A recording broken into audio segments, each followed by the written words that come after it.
Hi, I'm Alice and welcome to Culture Shock, Warwick TV's new art and culture show.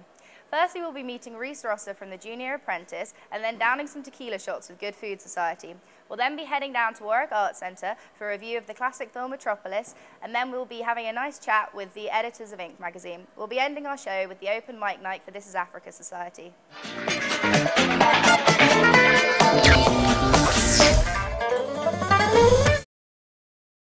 Amongst the thousands of talented students at Warwick, there are those who have achieved just that little bit more.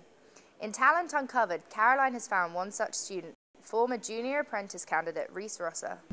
So hi Reece, how are you today? I'm not bad, thank you. How are you? I'm very good, thank you. So my first question would be, why did you decide to apply for Junior Apprentice?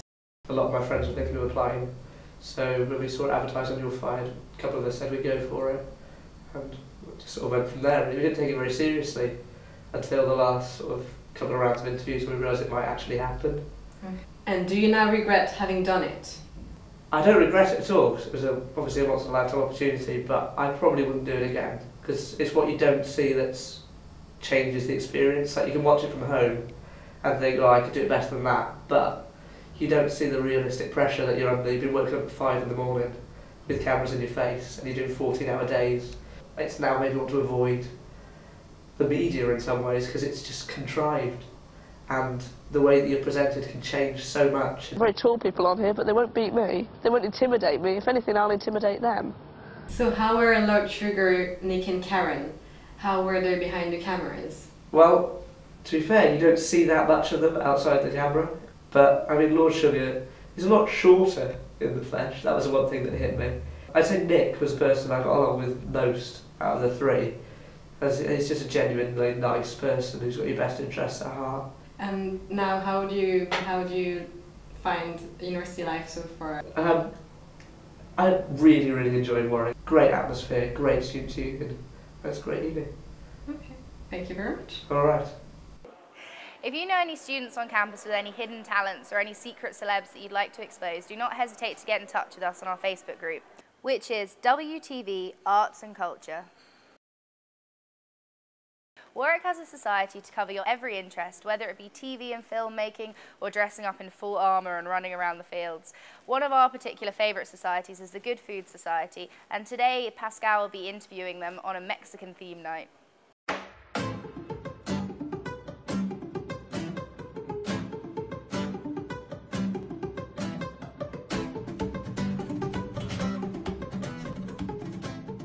Hello everyone, and today Warwick TV have come to Warwick's Good Food Society. Their Mexican night is on tonight, and here is Charlie, the president, and we're just going to ask her a few questions.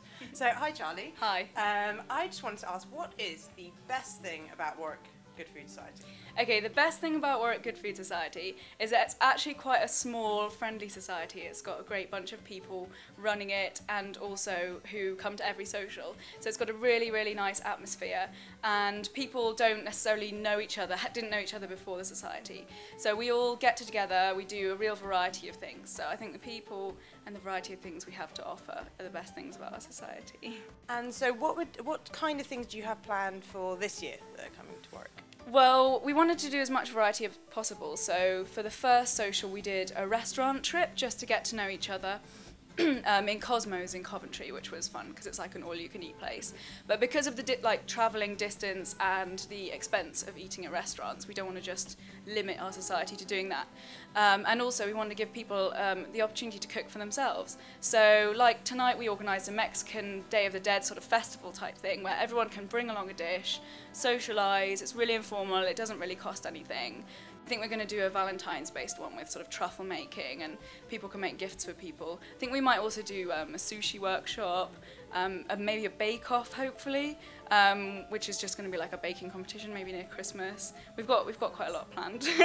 Wow, that definitely sounds like you have a lot planned. Well, thank you very much, Charlie, for talking to us today, and I won't keep you any longer from the amazing food that's waiting for us outside. Okay. So yeah, thank you very much for joining us. Bye. What is the best dish you've ever made? Chicken stir fry. Chocolate fondant. Chicken cacciatore tagliatelle. Roast chicken. Dutch boerenkool. Pierogi. A duck breast in a port and cranberry sauce. Vegetable and beef stew. An asparagus risotto. bœuf bourguignon with potato dauphinoise.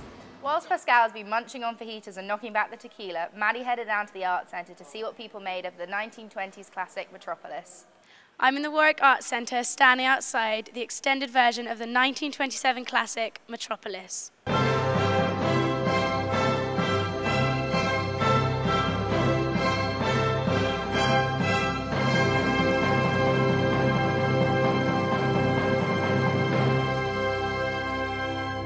Okay, you've gone to see Metropolis as well? Yes, I have. How did you think of it? I thought it was very interesting.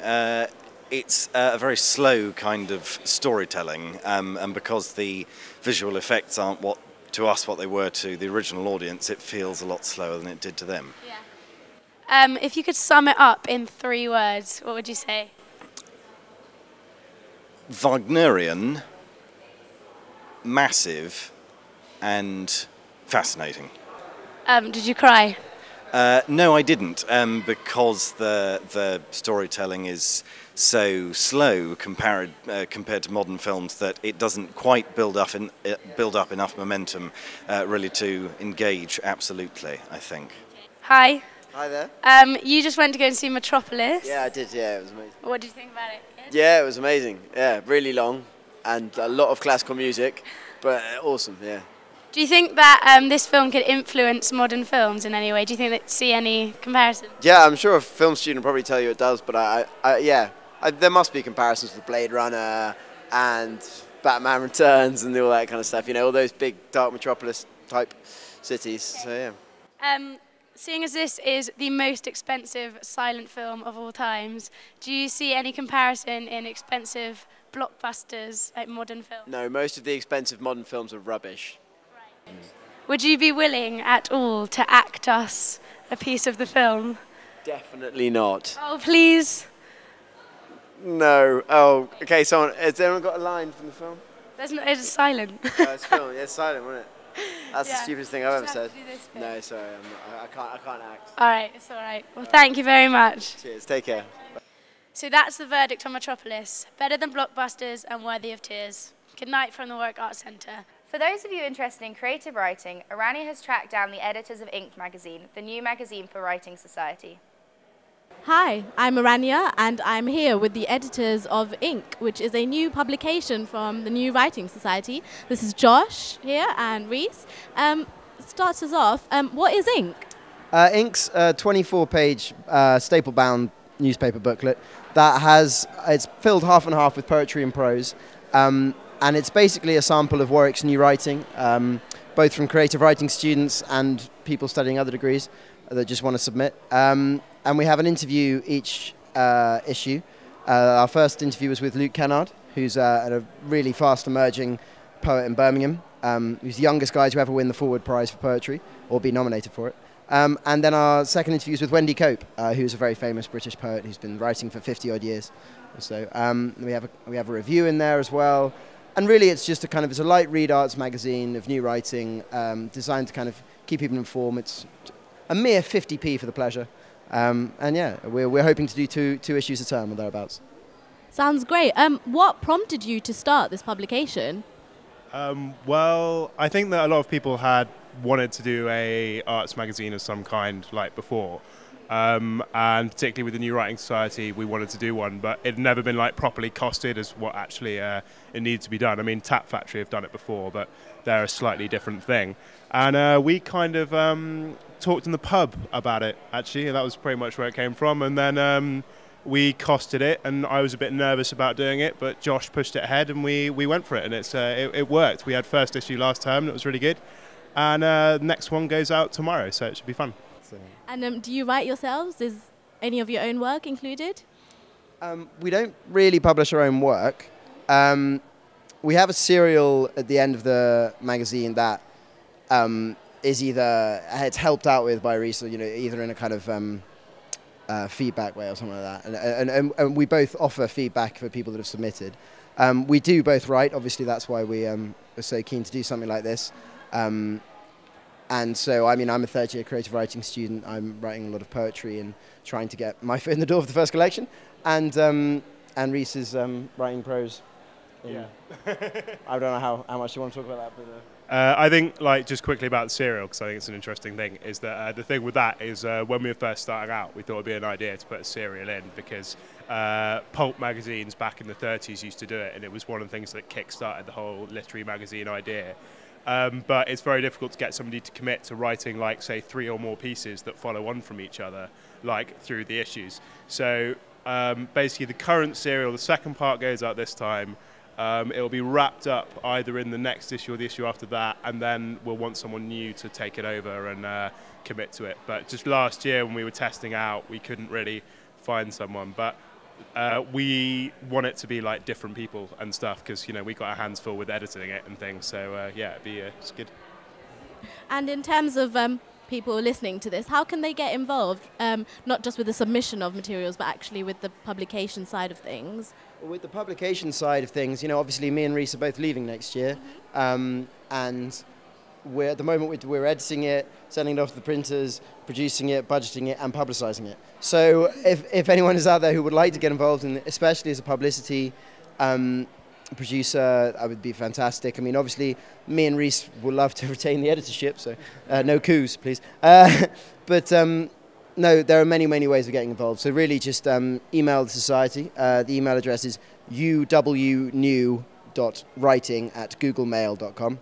All of this is on our Facebook page, which is Inc. in capital letters. Also, yeah, if you want any information on Inc., like all the links to like the Facebook page, the website address, they're all on the New Writing Society's Student Union's webpage. So it's all there.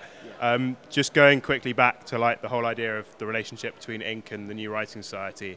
It's kind of like the New Writing Society is one thing, and then Inc. is kind of like above and beyond it. So it is based in society, in that, for example, magazine editor and things are exec positions, and you know they're elected. That's the way we have to do it. But anybody can submit to Inc. You don't have to be in the society. The whole point is it's kind of for everyone. So yeah. So the main roles are through the New Writing Society and have to be elected, but people wishing to help out just for kind of experience with marketing, experience with publication, experience in any kind of facet, just come and talk to us, and we'd love to, you know, we can give you a mock title and definitely, you know, come and help out, so that'd be great. Sounds good. That's it. Thank you very much, Josh and Reece, and we look forward to the publication. Thank you very much. Thank you. For those of you interested in creative writing, these can be found around campus from today. And finally, we're heading over to This is Africa's open mic night. A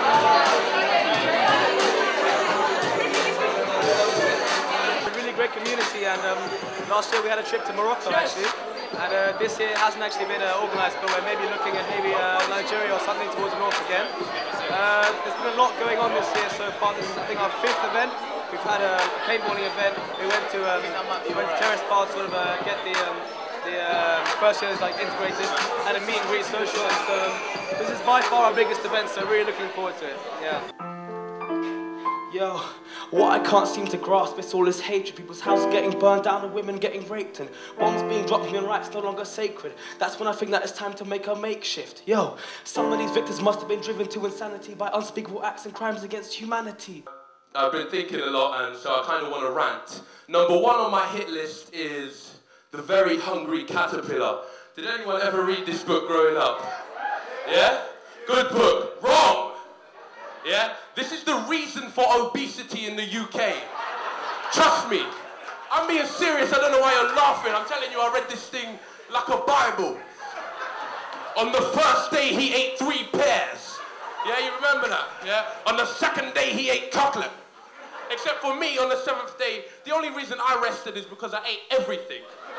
Yeah? Yeah, fat joke, funny. Rolling on me when you're not strong, and I'll be your friend. Yes, I'll help you carry on, for it won't be long till I'm gonna need somebody to lean on. Wow, some amazing performances for TIA there. Right, that's all we have time for today, so thank you for joining us on Culture Shock, and see you soon.